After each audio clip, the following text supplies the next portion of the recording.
Court వారు ఏదైతే charges frame చేశారో అన్ని సెక్షన్లను సక్సెస్ఫుల్ గా ప్రూవ్ చేయడం జరిగింది అగెన్స్ట్ ఆల్ ది అక్యూజ్డ్. ఈ కేసును ఆనాటి ఎస్పీ గారు రంగనాథ్ గారు సీరియస్ గా తీసుకోవడం, ఇన్వెస్టిగేషన్ ఆఫీసర్ గా పి శ్రీనివాస్ గారిని నియమించడం, ఆయన టీమ్ ఆఫ్ ఇన్వెస్టిగేషన్ ఆఫీసర్స్ తోటి షార్ట్ పీరియడ్ లోనే చార్జ్ షీట్ ఫైల్ చేసి దాదాపు documentary, oral, electronic, technical all the piece of evidence collect చేసి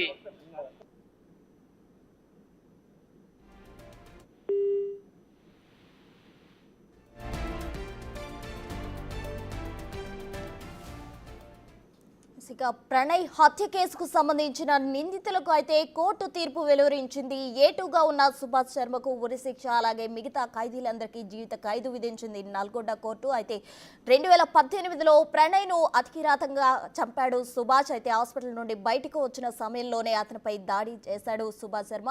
ఏటుగా ఉన్నాడు. ఈ కేసులో అతనికి కోర్టు ఉరిశిక్ష విధించింది. మరో 5 నిందితులకు జీవిత ఖైదు విధించింది. అయితే A1గా ఉన్న మారుతీరావు కోర్టులో ఈ కేసుకు సంబంధించిన విచారణ జరుగుతున్న సమయంలో ఉరిశిక్ష వేసుకోవడంతో A2కి ఉరిశిక్ష విధించారు. అలాగే మిగతా వారికి జీవిత ఖైదు విధించడం జరిగింది నల్గొండ కోర్టు. మొత్తంగా అయితే ప్రణయ్ హత్య కేసుకు సంబంధించి తెలుగు రాష్ట్రాల్లో సంచలనంగా మారిన విషయం అందరికీ తెలిసిందే. అయితే ఇటువంటి పరువు హత్య కేసుకు సంబంధించి కోర్టు ఎటువంటి తీర్పు విధిస్తుంది అన్నట్టు అందరూ కూడా ఎంతో ఆతృతతో ఎదురు చూశారు. మొత్తంగా కోర్టు తీర్పుతో హర్షం వ్యక్తం చేస్తున్నారు.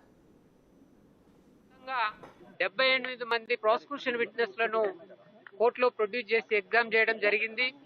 ఇందులో దాదాపు 17 మంది సైంటిఫిక్ ఆఫీసర్లు వాళ్ళు నిందితుల మొబైల్ ఫోన్లు ఆఫ్టర్ అరెస్ట్ తర్వాత కలెక్ట్ చేసి వాటిని అనలైజ్ చేసి ఒకరికొకరు కనెక్టివిటీ ఎట్లా ఉందో after commission of the murder of the Pranay Kumar తర్వాత దానికంటే ముందు వాళ్ళు ఎట్లా సంభాషించుకున్నారో పూర్తిగా రిట్రైవ్ చేసి అనలైజ్ చేసి రిపోర్ట్ చేశారు. అట్లాగే ఇన్వెస్టిగేషన్ ఆఫీసర్లు దాదాపు 10 మంది assist IO main IO Srinivasa Rao కీలకంగా పనిచేశారు దీంట్లో. అట్లాగే ఐఓలు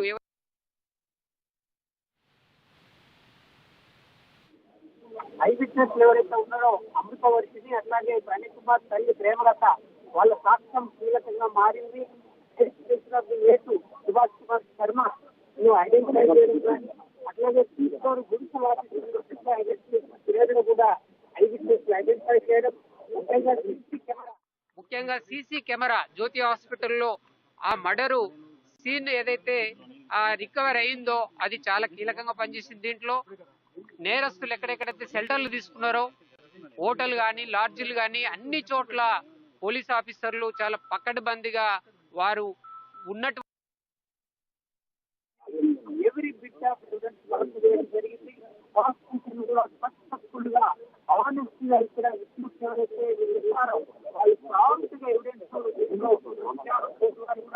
రికార్డ్ చేయడం జరిగింది.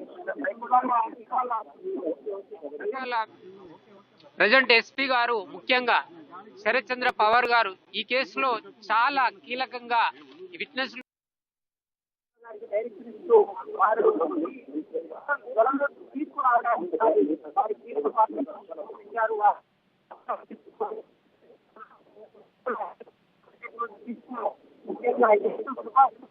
ఎవరైతే ఉన్నారో ఆచరికంగా జైలు పట్ట పగలే అదే చిన్నను హత్య వేయడంలో మనం ఆచరికంగా ఎలాంటి మెరుగు లేకుండా చంపాడు కాబట్టి కోర్టు వారు ఆ కమిటీని బట్టి అతనికి శిక్ష జరిగింది. అట్లాగే A2 వరకు వారికి కూడా లైసెన్స్ ఇవ్వవచ్చు. అట్లాగే A2కు పైన మోస్తూ 15% వరకు పైన మోస్తూ అట్లాగే A3 వరకు లైసెన్స్ ఇవ్వడం జరిగింది. ముఖ్యంగా ఈ సమాజం పట్ల మార్పును ప్రతిబింబిస్తుందని చెప్పి ఆశిస్తా ఉన్నాం. నేను డిసెంబర్ 2, 2019లో స్పెసిఫిక్గా జిల్లా కలెక్టర్ గారు నిర్మల్ల రాష్ట్రాన్ని యొక్క మేరకు జరిగింది.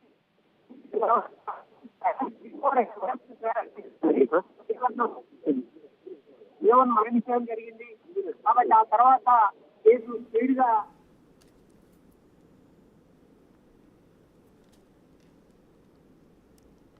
ఇక తెలుగు రాష్ట్రాల్లో సంచలనం సృష్టించిన మిర్యాలగూడ ప్రణయ్ హత్య కేసులో తుది తీర్పు వెలువరించింది. నల్గొండ కోర్టు ఏటు సుభాష్ శర్మకు ఉరిశిక్ష విధించింది. అలాగే నిందితులందరికీ యావజ్జీవ కారాగార శిక్ష విధిస్తూ SC/ST సెషన్స్ 2వ అదనపు న్యాయస్థానం తీర్పు వెలువరించింది.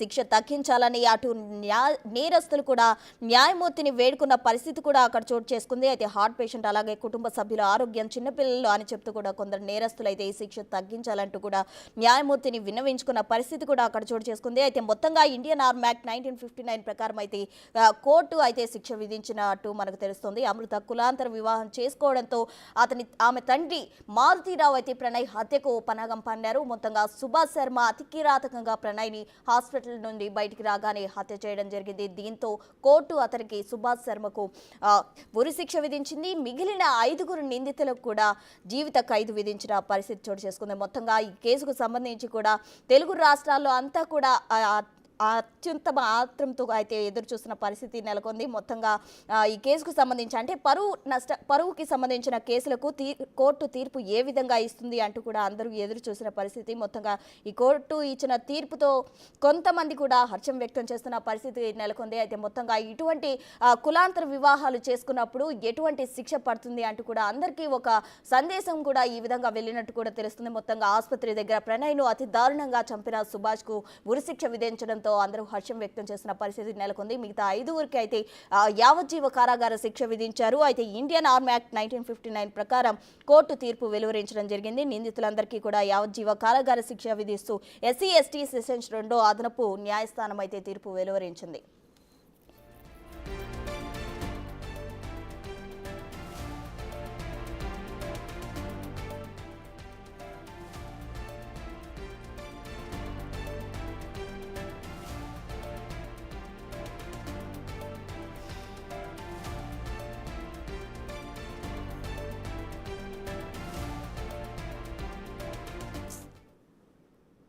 ఫైల్ చేసి